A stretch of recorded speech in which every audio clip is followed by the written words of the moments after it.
आज हम some basic concept of chemistry का इन टेक्स्ट क्वेश्चन देखने वाले हैं। इस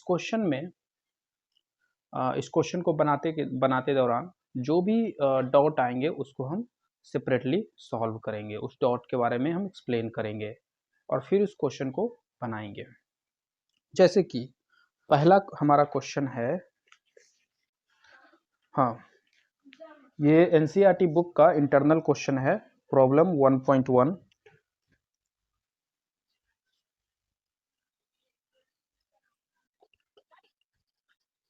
इसमें कहा जा रहा है calculate the molecular mass of tools. इसका हमें मॉलिक्यूलर मास पूछा है, तो ये क्या होता है मॉलिक्यूलर मास, पहले ये समझ लेते हैं। ठीक है,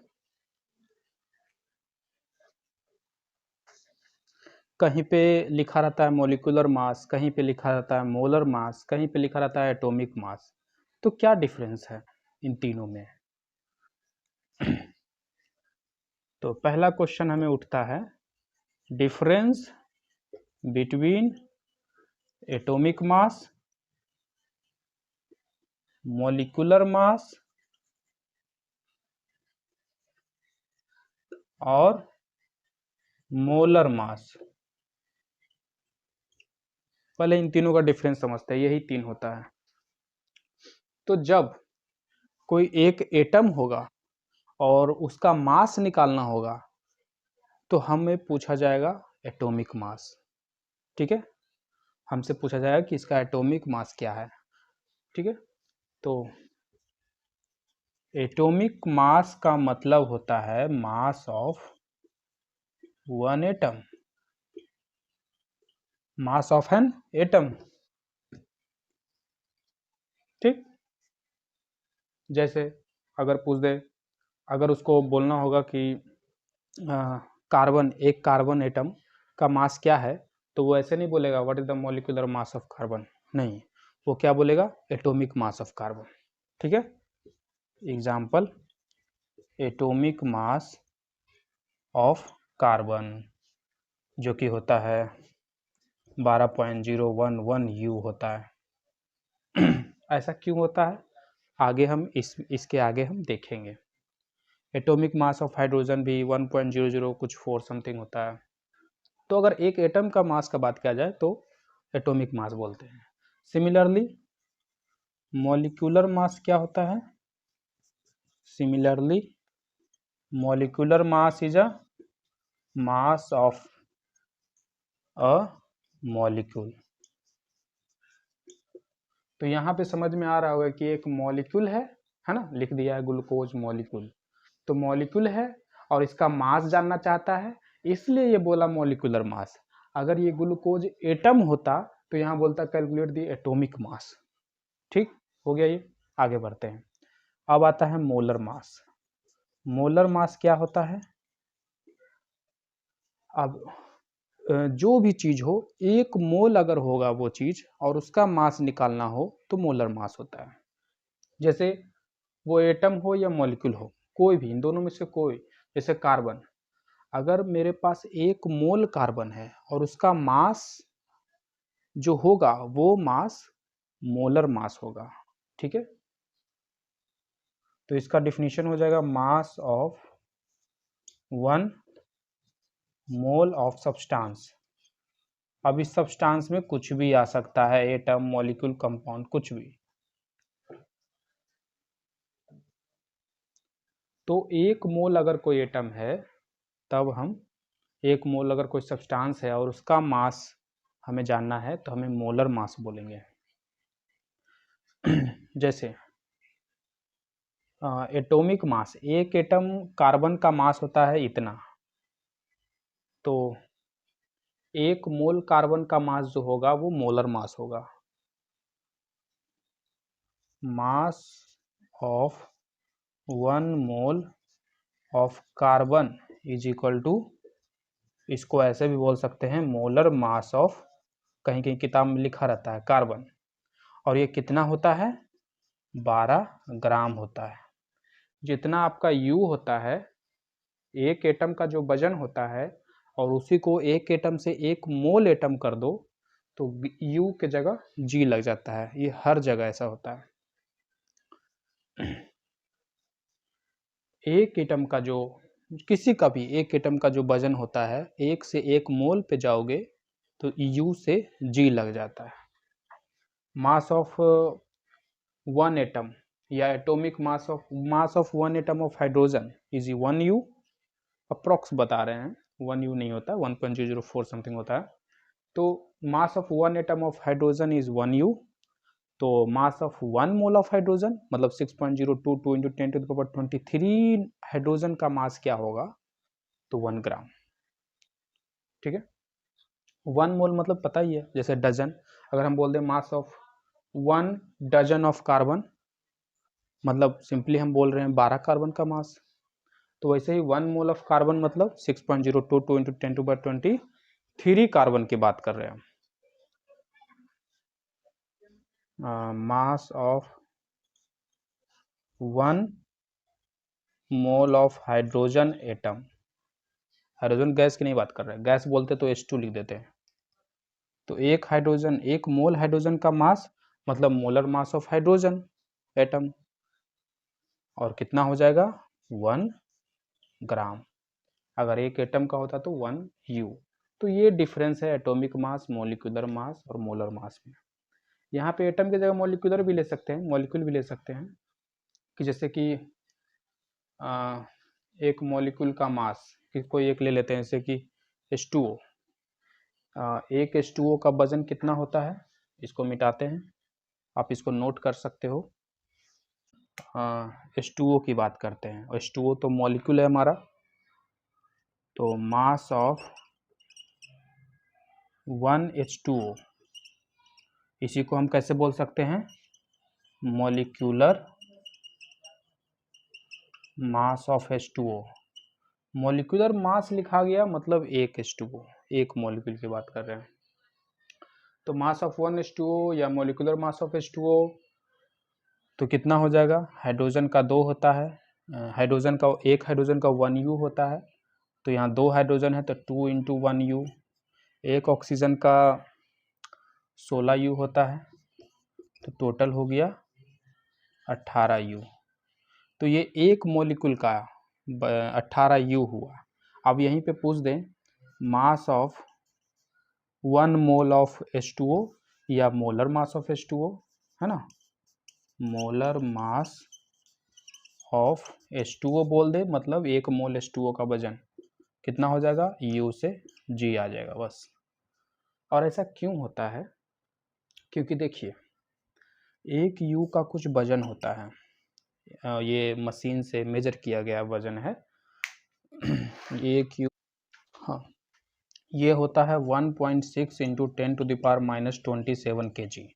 ठीक, तो एक U बराबर इतना, मतलब यहाँ पे लिख सकते हैं कि एक H2O का वजन 18U मतलब 18 into 1.6 into 10 to the power -27 kg लिख सकते हैं एक H2O का वजन। देख रहे हो कितना छोटा है, -27 है पावर में। ठीक, ये एक एटम का वजन है, एक मॉलिक्यूल ऑफ H2O का वजन है।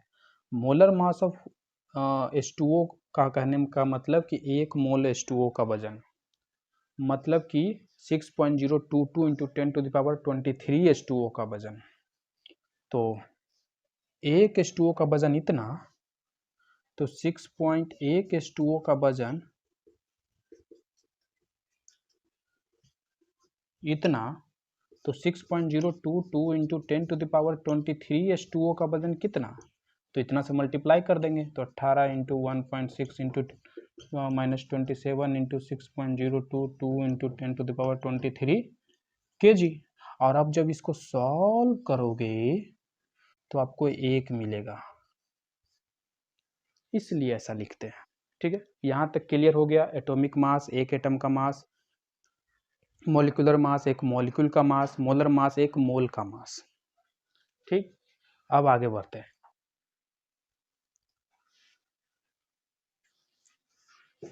इसीलिए किताब देखो, ये ग्लूकोज जो हमारा मॉलिक्यूल था, इसीलिए किताब यहाँ पे बोला, क्वेश्चन में बोला कि मॉलिक्यूलर मास बताइए।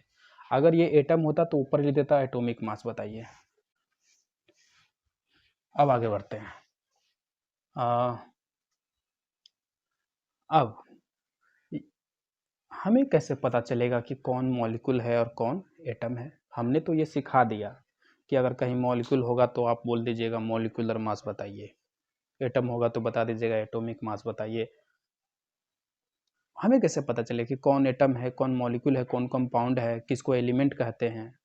तो अब हम इन सभी टर्म के बीच डिफरेंस को देखेंगे।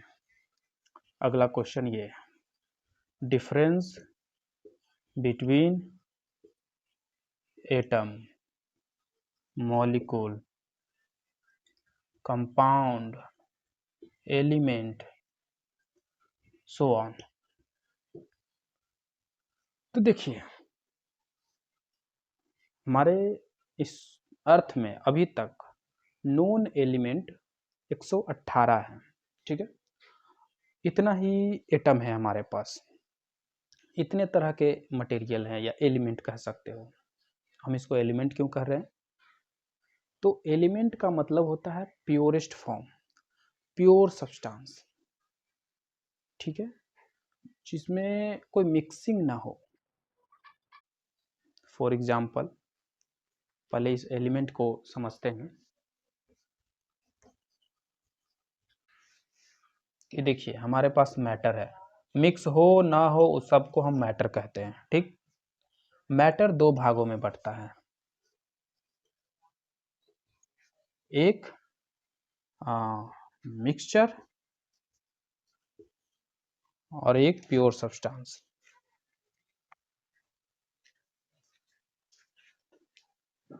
और एक प्योर सब्सटेंस,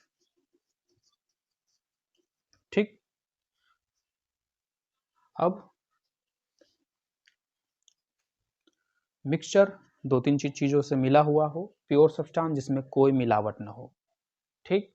साफ साफ दिख रहा है, नाम से पता चल रहा है।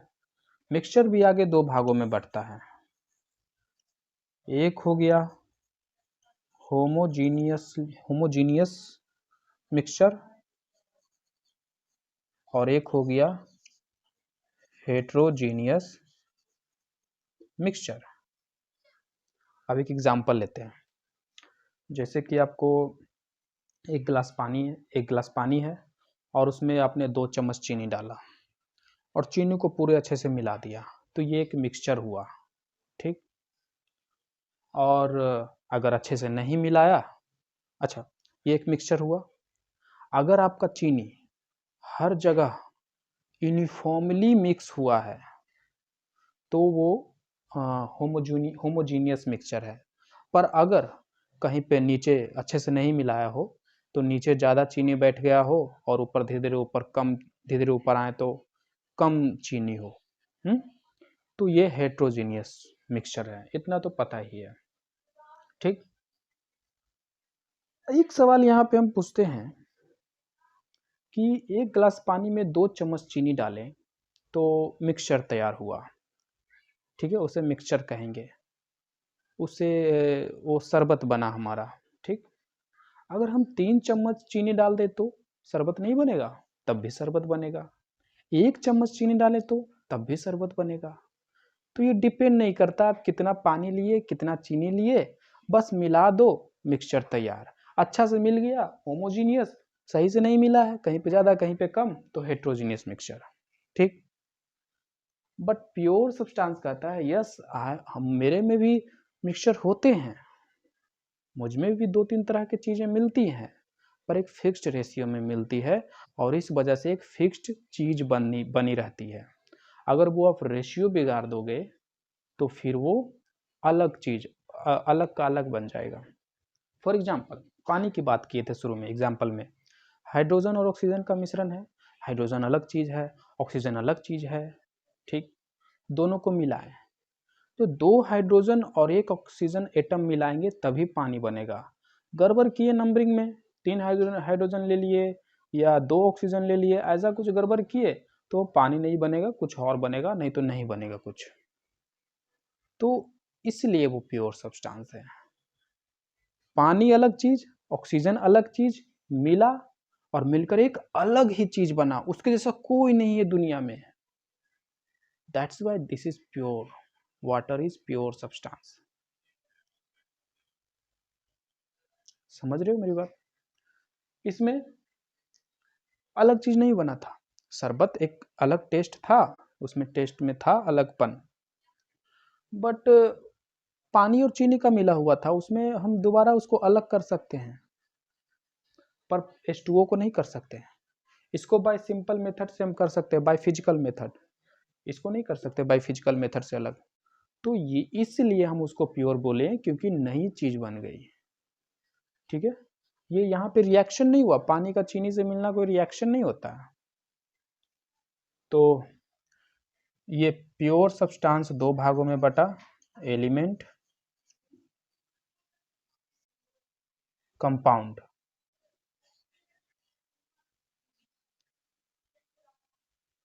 तो ये यहाँ पे ऐसे लिख लेते हैं, uniformly mixed through out the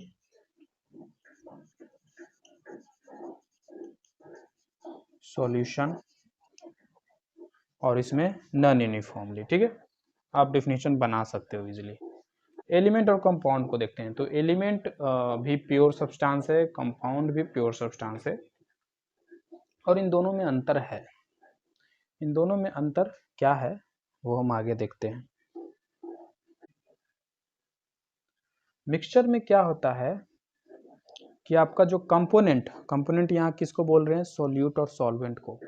यहाँ पे कंपोनेंट किसी भी रेशियो में हो, चीनी और पानी का कोई भी रेशियो रखो, फर्क नहीं पड़ेगा, मतलब कोई भी रेशियो रख सकते हो, अगर कोई भी अलग अलग रेशियो है तो मिक्सचर है। इसमें एक फिक्स्ड रेशियो होता है, यहाँ पे लिख सकते हैं इन एनी रेशियो। ठीक, और इसमें क्या होना चाहिए, कंपोनेंट्स इन फिक्स्ड रेशियो। ये एग्जाम्पल यहाँ दे देते हैं, कंपोनेंट इन फिक्स्ड रेशियो का H2O, CO2, ये सब फिक्स्ड है। और इसमें तो आप डाल सकते हो शरबत, या पानी में मिट्टी डाल देना, तो नीचे ज़्यादा मिट्टी होगा, ऊपर कम होगा। या एक गिलास पानी में आप चावल, एक मुट्ठी चावल डाल दो, तो नीचे ज़्यादा चावल जमा रहेगा, मिला रहेगा, ऊपर कम रहेगा, इस तरीके से। तो अभी तक हमारे पास नॉन एलिमेंट जो हैं 118 ही है। 118 अलग अलग प्रकार के एटम ही हमारे पास हैं अभी। फिर भी नए नए वेराइटीज़ के चीज़ें देखने को क्यों मिलती है, बाय कॉम्बिनेशन। अलग अलग एटम कंबाइन करके अलग अलग चीज़ें बनाती है। तो कहानी शुरुआत होती है एटम से। ठीक, कंबाइन करके अलग अलग चीज़ें बनती है, और वो अलग अलग चीज़ों को हम लोग नाम दिए हैं, किसी को मॉलिक्यूल कहते हैं, किसी को एलिमेंट कहते हैं, किसी को कंपाउंड कहते हैं। ठीक है, तो एटम है। एटम अगर खुद के साथ कंबाइन किया, होमो एटॉमिक कॉम्बिनेशन अगर हुआ,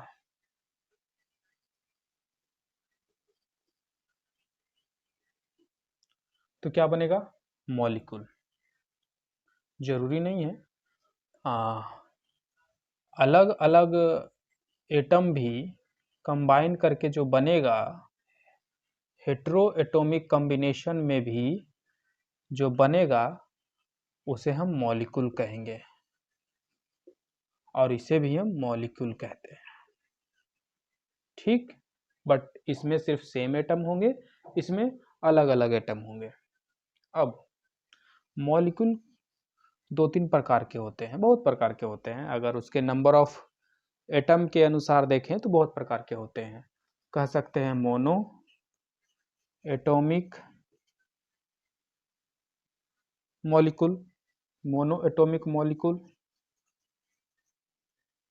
अच्छा, यहाँ पे कुछ एग्जांपल देते हैं,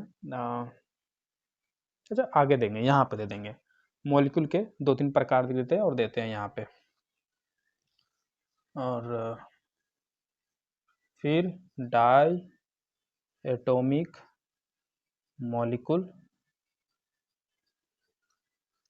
और भी होते हैं, तीन तीन एटम भी मिलके बनते हैं, उसे भी हम मॉलिक्यूल ही कहेंगे।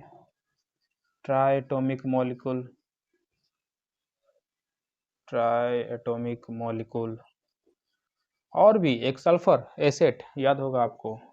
तो बहुत होते हैं, उतना दूर नहीं जाते हैं, बस एग्जाम्पल से हम समझा रहे हैं, बस 2-3 एग्जाम्पल ले लिए। मोनोटॉमिक मॉलिक्यूल में कौन कौन आ जाएगा? तो नियोन आएगा, आर्गन आएगा, जिनोन होगा। मोनो मतलब सिंगल, एक। तो वैसे मॉलिक्यूल जिसमें एक एटम हो, ये सब, इन सबको हम नोबल गैस भी बोलते हैं। ये सब नोबल गैस है ये सब, और इन सब को भी हम मॉलिक्यूल कह सकते हैं। और एग्जांपल देते हैं, मोनोटॉमिक में एग्जांपल देते हैं। आई थिंक इतना ही है, मतलब अगर एक एटम है, सिंगल एटम है, तो उसको नोबल गैस ही कहेंगे ना। सिंगल एटम है मतलब कंबाइन नहीं किया किसी से, ठीक है, तो फ्रीली है, सिंगल है, बिना रिएक्शन के, तो नोबल गैस। और डायटोमिक में देखते हैं। जैसे कि यहाँ पे हमने बोला कि कॉम्बिनेशन किया तो मॉलिक्यूल बना, पर यहाँ तो कॉम्बिनेशन हुआ ही नहीं, तो क्या हम इसे मॉलिक्यूल नहीं कहेंगे? कह सकते हैं, सिंगल है, कह सकते हैं। डायटोमिक मॉलिक्यूल, जिसमें दो दो मॉलिक्यूल हों बट सेम हो, जैसे H2, O2, N2, इस तरीके से, ठीक है। ट्राइटोमिक में एक मुझे याद है O3। तो ये सब मॉलिक्यूल हैं, ठीक। अब आगे समझते हैं एलिमेंट किसे कहते हैं। तो ये मॉलिक्यूल अगर एक है, सॉरी, ये जो है एक है, सिंगल में है, तो उसे मॉलिक्यूल कहेंगे। एक H2 मॉलिक्यूल कहेंगे, एक O2 मॉलिक्यूल कहेंगे। पर यही अगर बहुत सारा हो गया तो उसे हम एलिमेंट कहते हैं। मान लो एक बॉक्स है मेरे पास और उसमें बहुत सारे नियोन गैस हैं, तो हम यहाँ पे कहेंगे कि इस बॉक्स के अंदर नियोन एलिमेंट है। ये नहीं बोलेंगे नियोन मॉलिक्यूल है। बोल सकते हैं वैसे कि हाँ, यहाँ इस बॉक्स में बहुत सारे नियोन का मॉलिक्यूल्स है, बोल सकते हैं। बट एक अलग इसका नाम है, अगर कंबाइन फॉर्म में हो, ठीक है, तो हम बोलेंगे ये एलिमेंट है, नियोन का एलिमेंट है। समझ रहे हो? अगर कभी कभी क्वेश्चन में, बुक में लिखा हो कि नियोन एलिमेंट लीजिए, तो आप नियोन, बहुत सारे जो नियोन का गैस है ना, इसमें बहुत सारे नियोन है, वो लीजिए। ये नहीं कि एक नियोन एलिमेंट लेकर आइए, एक नियोन लेकर आइए, है ना। जैसे बोल दे कि आपको, बोल दे H2 मॉलिक्यूल लाइए, तो एक H2 लेके आएंगे। अगर बोल दे H2 एलिमेंट लेकर आए, तो समझो कि आपको बहुत सारे H2 चाहिए, H2 मांगा जा रहा है ना। और देते हैं, इसी में डाल देते हैं ये भी। तो H2 बहुत सारे H2 कंबाइंड फॉर्म में है, तो मॉलिक्यूल से एलिमेंट हो गया। बहुत सारे molecule of H2 become element of H2। Okay, ऐसे ही O2, N2 और O3 सबका कहानी है। अब इसमें आते हैं, ये साफ साफ है हेट्रो एटॉमिक कॉम्बिनेशन, मतलब अलग अलग एटम का कंबाइन हो। जैसे कहीं से कार्बन ले आए और 2 ऑक्सीजन ले आए, तो ये जो बना CO2, ये क्या है? हेट्रोएटॉमिक कॉम्बिनेशन है, और ये भी मॉलिक्यूल है, इसे भी हम मॉलिक्यूल कहेंगे। H2O को भी मॉलिक्यूल कहेंगे, और भी बहुत चीजें हैं। एक CO2 है, एक H2O है, और एक C6H12O6, ये भी मॉलिक्यूल ऑफ ग्लूकोज है। पर ये सब मॉलिक्यूल है, ठीक। अब जैसे यहाँ पे ये सब मॉलिक्यूल था, और इसका ग्रुप में जो था, है ना, ग्रुपिंग में, एलिमेंट का मतलब ग्रुपिंग में होना चाहिए, है ना, ग्रुप होना चाहिए। तो जिस तरीके से यहाँ पे ग्रुपिंग था, H2 का ग्रुप आया, तो ये हो गया एलिमेंट। वैसे यहाँ पे अगर ग्रुपिंग होगा CO2 का, तो वो हो जाएगा कंपाउंड। यही अंतर है। CO2 अगर बहुत सारे हों,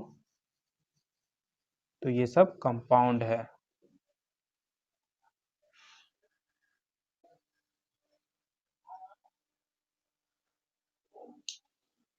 एक और यहाँ पे एग्जांपल लेते हैं, आयरन। अगर आयरन बहुत सारे हों, तो उसे भी हम एलिमेंट कहेंगे, बट ये मॉलिक्यूल नहीं है, नो मॉलिक्यूल, ठीक है। तो ये है डिफरेंस। देखिए यहाँ पे ये एलिमेंट हमने पीछे देखा था, चार्ट बनाया था, तो मैटर, फिर mixture, pure substance, pure substance में एलिमेंट और कंपाउंड लिए थे। तो एलिमेंट और कंपाउंड दोनों प्योर है, H2O भी प्योर ही है, ठीक है। हाँ, H2O में अगर आप मिट्टी डाल दो, चीनी डाल दो, तब वो इम्प्योर हो गया।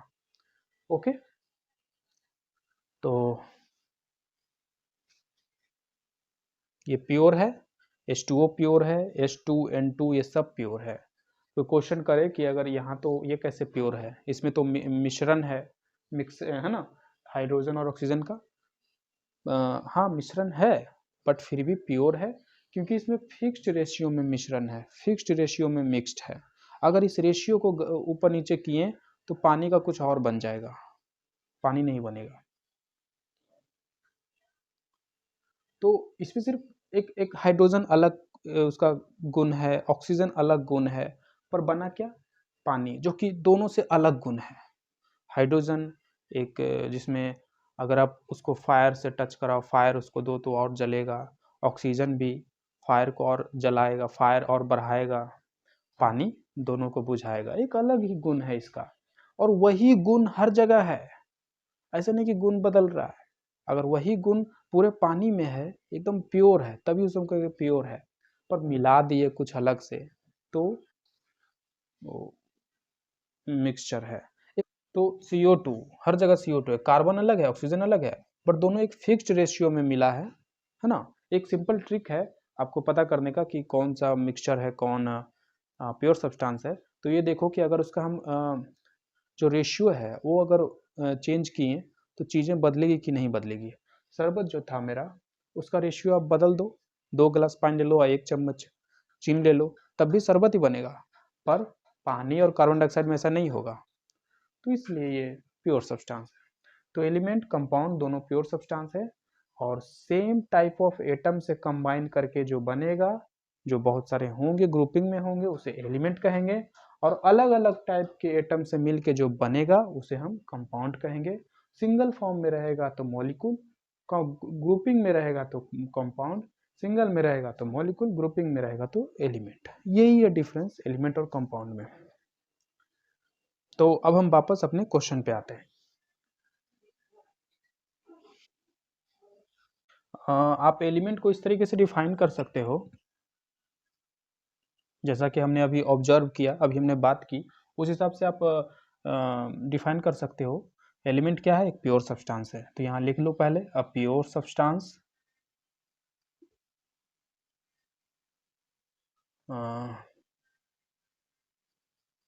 विच इज, लिख सकते हैं pure substance which consist of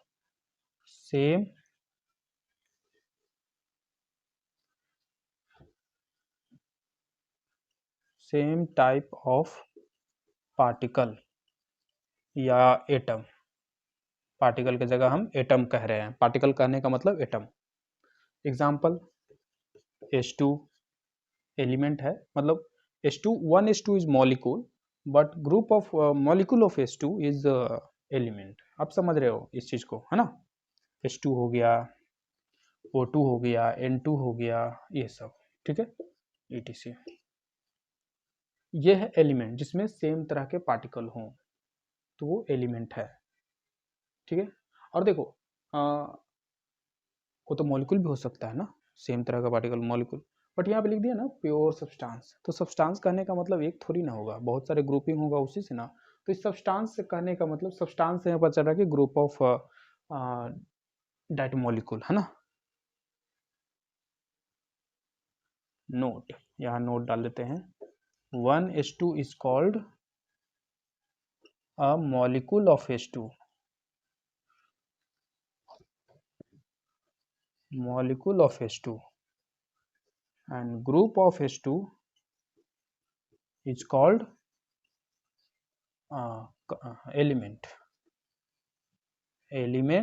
of H2। Okay, अब आगे देखते हैं कंपाउंड। कंपाउंड को डिफाइन करते हैं। कंपाउंड में हमने क्या देखा था, CO2 H2O। तो कंपाउंड भी प्योर सब्सटेंस है, तो स्टार्ट करते हैं। अब प्योर सब्सटेंस से स्टार्ट करेंगे, a pure substance which consists of different types of particle but in fixed ratio, है ना। अगर फिक्स्ड रेशियो नहीं है तो फिर मिक्सचर है।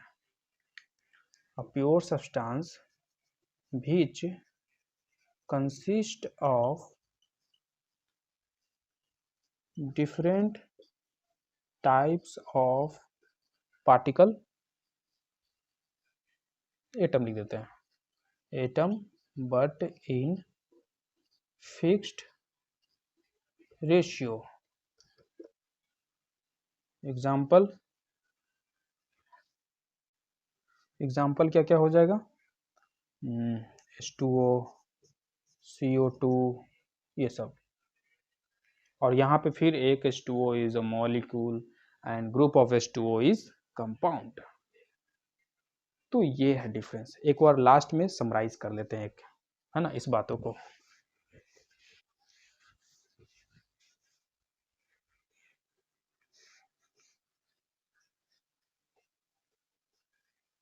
तो शुरू करते हैं। ये मेरा क्या है, H2।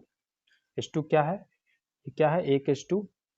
स्टार्ट करते हैं ऐसे, पहले 1 मिनट यहाँ से। ये क्या है, तो एटम। फिर दो एटम मिले तो क्या बना, मॉलिक्यूल। कौन सा मॉलिक्यूल है, डायटोमिक मॉलिक्यूल है। फिर बहुत सारे मॉलिक्यूल मिले बट वो सेम टाइप के एटम से बन के मिले थे, तो वो क्या हो गए, एलिमेंट।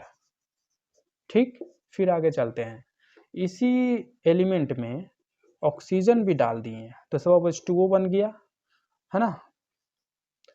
मान लो एक H2 के साथ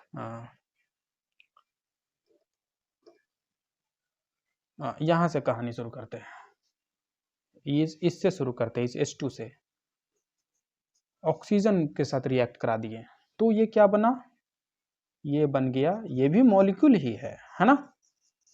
बट बहुत सारे मॉलिक्यूल ऑफ डिफरेंट बहुत सारे molecule of different types of atom, है ना, बट इन फिक्स्ड रेशियो। तब हम उसको क्या कहेंगे, इसको हम कंपाउंड कहेंगे, तो हम कंपाउंड कहेंगे। ठीक, अब आगे बढ़ते हैं।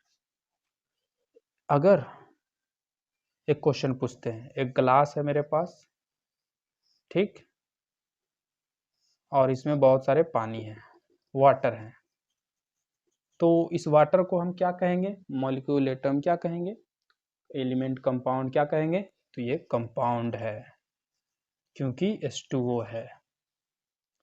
ठीक है, अगर एक रूम है उसमें सिर्फ ऑक्सीजन गैस है, सिर्फ O2 है, O2, तो उसको क्या कहेंगे, कि हम O2, मेरे रूम में ऑक्सीजन का एटम है, नहीं, ऑक्सीजन का मॉलिक्यूल है, नहीं, ऑक्सीजन का एलिमेंट है, ऑक्सीजन एलिमेंट है, ऐसा कर सकते हैं। तो ये है डिफरेंस। अब वापस क्वेश्चन के पास आते हैं।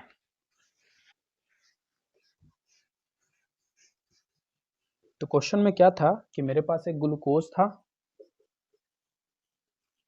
ठीक है, तो ये मेरे पास ग्लूकोज था और क्या बोला हुआ था, ग्लूकोज मॉलिक्यूल, क्योंकि एक थे। ठीक है, अब इसका वजन निकालना है।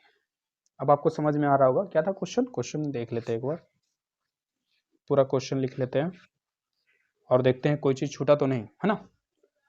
तो लिखा हुआ था question, calculate the calculate molecular mass of glucose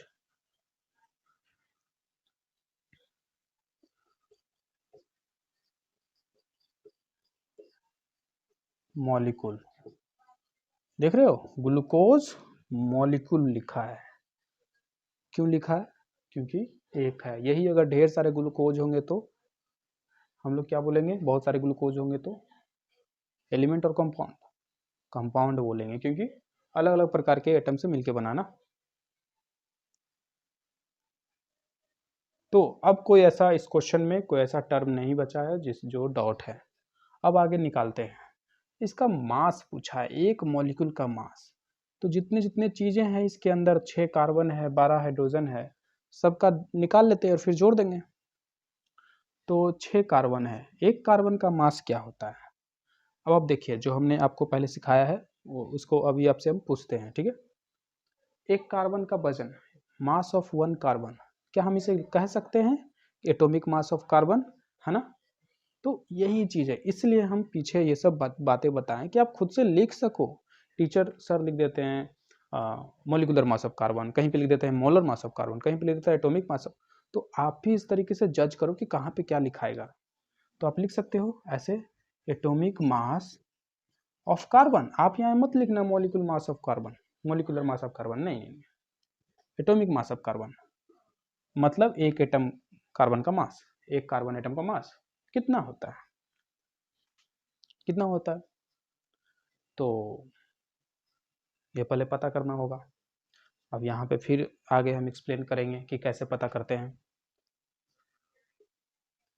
इस क्वेश्चन के थ्रू आपके पीछे जो भी केमिस्ट्री है जो भी केमिस्ट्री है सब एक्सप्लेन हो जाएगा, मोटा मोटा 90%।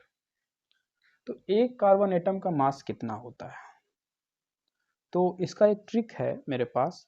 आप ये हर जगह काम नहीं करता है, पर एक तरह का ट्रिक आप समझो, ये एक्सेप्शन है कुछ कुछ जगहों पे, सब जगह काम नहीं करता है। तो क्या है ट्रिक जो बताते हैं। कार्बन एटम, एक कार्बन एटम का हमसे वजन पूछा गया। अब लॉजिकली सोचेंगे कि कार्बन का वजन क्यों होगा, उसके अंदर क्या क्या है।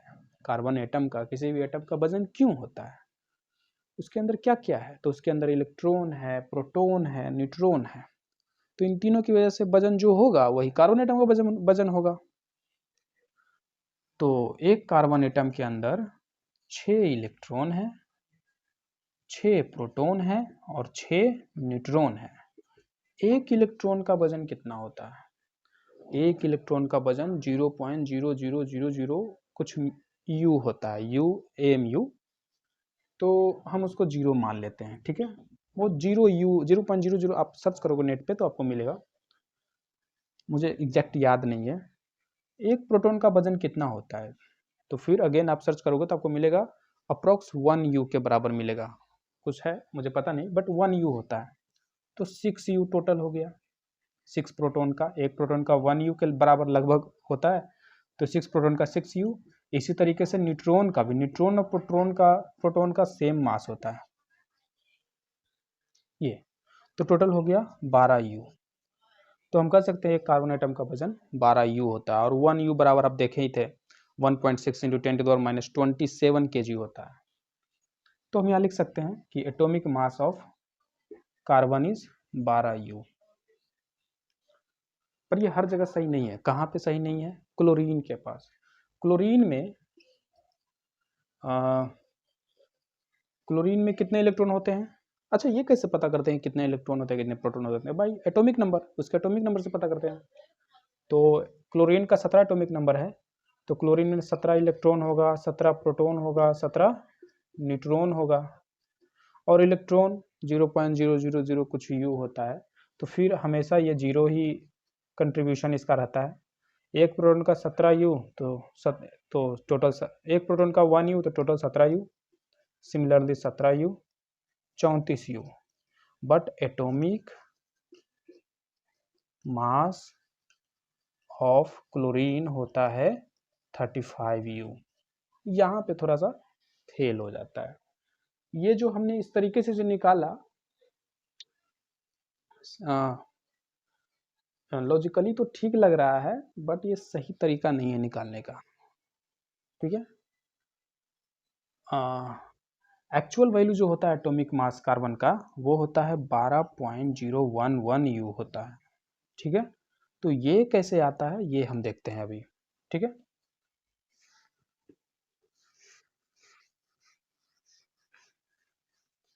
तो फिर से हम वही सवाल करते हैं कि एक कार्बन एटम का वजन कितना है, कितना मास है। तो अगर आप डिटेल में देखोगे, पीछे लिखा हुआ है एनसीईआरटी में, एक कार्बन एटम का वजन, कौन से कार्बन एटम, कार्बन एटम तो बहुत प्रकार के होते हैं। हाँ, कार्बन के बहुत आइसोटोप होते हैं, 3 आइसोटोप होता है। आपसे कोई पूछे कि आदमी का वजन बताओ, कौन सा आदमी? आदमी तो बहुत प्रकार के हैं, मेरा, तुम्हारा, किसका? तो वैसे ही कार्बन का वजन बताओ, कार्बन कौन कार्बन? बहुत कार्बन होते हैं, C12, C13 और एक होता है आई थिंक C14। हाँ, इसको हम ऐसे लिखते हैं 12C, 13C, 14C, इस तरीके से 3 तरह के कार्बन होते हैं।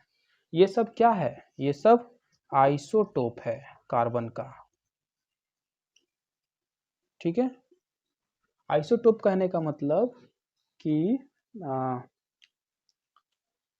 सेम कैरेक्टर है, सेम गुण है। इसको पीरियोडिक टेबल में एक ही जगह पे रखा जाता है, इन तीनों को सेम इन सब का गुण है, बट सबका जो मास नंबर है वो अलग अलग है। तो किसका वजन? इसका, इसका, इसका, किसका? अगर आप इतना इतना इतना कार्बन लेके आते हो कहीं से, इतना कार्बन, ठीक है, कहोगे ये कार्बन एलिमेंट है। इस कार्बन एलिमेंट में भी बहुत सारे अलग अलग प्रकार के कार्बन हैं, 3 तरह के अलग अलग कार्बन हैं। किसका वजन बताएं? तो इस सिचुएशन में हम लोग एवरेज का सहारा लेते हैं। जब हमें ये पता नहीं होता है, बहुत सारे वेरिएशन होते हैं डेटा में, किसका बताएं, किसका बताएं, उसका किसका बताएं, तो वहाँ पे हम एवरेज का सहारा लेते हैं। जैसे कि हम बोल दें कि आदमी का वजन बताओ, भारतीय लोगों का वजन, भारतीय पुरुष का वजन बताओ, तो किस पुरुष की, किस आदमी की बात हो रही है? तो नहीं बता सकते, सबका अलग अलग, किसी का 50, किसी का 60। तो यहाँ पे हम एवरेज निकालते हैं कि एवरेज में औसतन वजन है 60 kg, है ना। एक यंग हेल्दी ह्यूमन का जो औसतन वजन है 60 से 80 या कुछ भी ऐसे, औसतन वजन बताते हैं, एवरेज। किसी का इससे ज़्यादा, किसी का कम भी हो सकता है। तो वही चीज़ यहाँ पे भी, कोई पूछेगा किसका क्या होगा, कार्बन एटम का, कार्बन एलिमेंट का वजन, तो कोई पूछेगा अरे यहाँ तो कार्बन 12 है, इसका वजन क्या? यहाँ तो कार्बन 13 है, इसका वजन क्या? किसका वजन? तो एवरेज बताओ, ये है एवरेज। तो अब हम एवरेज एटॉमिक मास कैसे निकालते हैं ये देखेंगे। एटॉमिक मास क्या होता है? एक एटम का मास। और एवरेज एटॉमिक मास क्या होता है कि बहुत सारे एटम हैं और उन सभी का अलग अलग मास है, तो एक एवरेज मास ले रहे हैं। ठीक है, कैसे निकालें एवरेज मास? तो देखिए,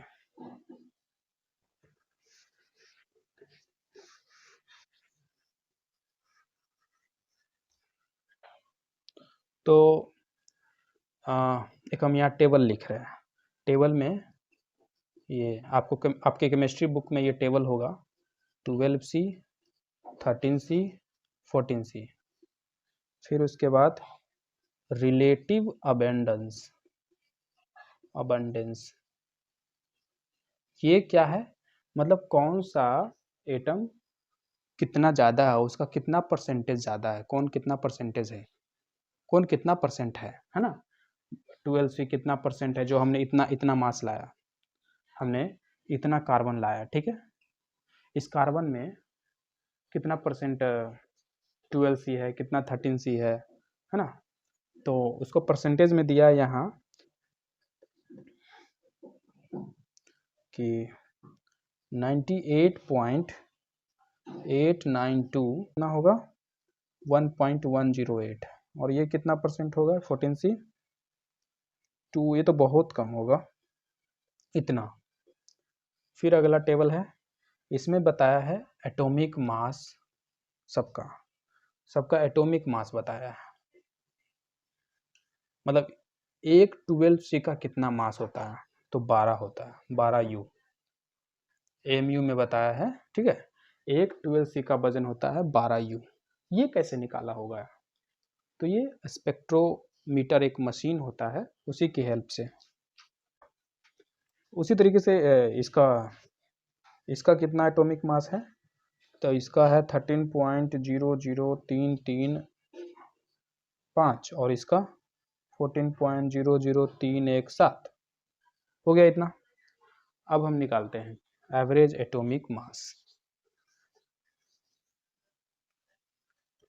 एटॉमिक मास का एवरेज, ठीक है। तो कैसे निकालें एवरेज, कैसे निकालते हैं? Sum of observation by number of observation, ठीक। तो मास निकालना है तो देख लेते हैं कि 12C कितना मास है। एक 12C का वजन होता है 12U, और कितना भी आप ले आओ उसमें से इतना परसेंट 12C है। तो एवरेज कैसे निकाला जाए?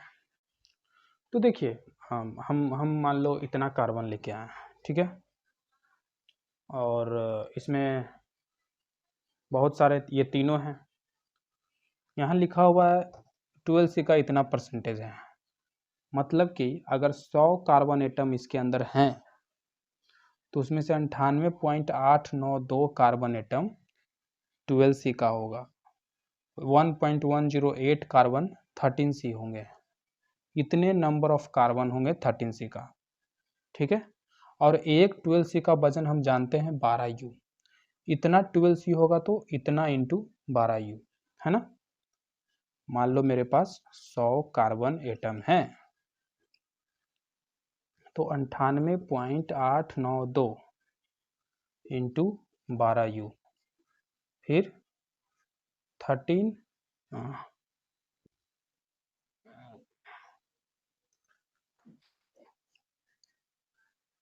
98.892 इंटू 12U, फिर 1.108 इंटू 13.00335U, फिर प्लस 2 इंटू 10⁻⁻10 इंटू 14.00317U, ठीक है। ये मेरे क्या है, 100 एटम का वजन हो गया ना, टोटल 100 एटम का वजन हो गया ऊपर। अब बाई नंबर ऑफ एटम कर देंगे तो एवरेज निकलेगा। एवरेज और कैसे निकालोगे आप? एवरेज कैसे निकालोगे? आप मान लो आपके पास 5 आदमी हैं, 5 नहीं लेते हैं, 3 लेते हैं, ठीक है। 3 आदमी है, 3 मैन है, और एक आदमी का वजन है 50 kg, एक का है 60 kg, और एक का है 40 kg, ठीक। एवरेज मास निकालो तो सबको जोड़ोगे, sum of total mass by number of mass. हमने भी तो वही किया। 100 कार्बन एटम था मेरे पास, क्या किए, 100 में से इतना कार्बन एटम का वजन, 100 में से इतना परसेंट, मतलब इतना एटम 12C का था, और एक 12C का वजन 12U है, तो इतना एटम का वजन इतना इंटू 12U, तो 98% का तो हो गया। फिर इसका भी टोटल वजन निकालें, है ना। 100 में से इतना एटम होंगे 13C का, तो टोटल वजन निकाले। फिर वैसे ही इसका भी टोटल वजन निकाले, तो टोटल वजन हो गया। अब बाई नंबर ऑफ एटम, वही काम तो कर रहे हैं यहाँ पे, बस डेटा इसमें बड़ा बड़ा है। नंबर ऑफ एटम 100 है, तो अब इसको हम सॉल्व करते हैं आगे। एवरेज एटॉमिक मास, इसको आप जब सॉल्व करोगे तो आपको आएगा 12.011U, ये आएगा। तो ये सही है, 12 नहीं, 12U एक अप्रॉक्स वैल्यू है। तो इस तरीके से हम अलग अलग एटम का मास जानते हैं। जब भी कोई हमसे पूछता है जैसे क्लोरीन का एटॉमिक मास, तो वो एक्चुअली में एवरेज एटॉमिक मास पूछ रहा है। क्लोरीन के तो बहुत सारे आइसोटोप होते हैं, लगभग 10-15 होते हैं, उससे भी ज़्यादा शायद होते होंगे, तो इसलिए उसके 34 की जगह 35 आता है, 35 आता है। उसका भी एवरेज निकाला गया होगा और उसमें वो 35 आया। तो जो भी हम बात करते हैं, जब भी हमसे पूछा जाता है कि एटॉमिक मास बताओ, वो एक्चुअली में एवरेज एटॉमिक मास पूछते हैं। तो अब यहाँ से हम लोग समझ गए हैं, अब आगे स्टार्ट करते हैं, वापस क्वेश्चन पे आते हैं।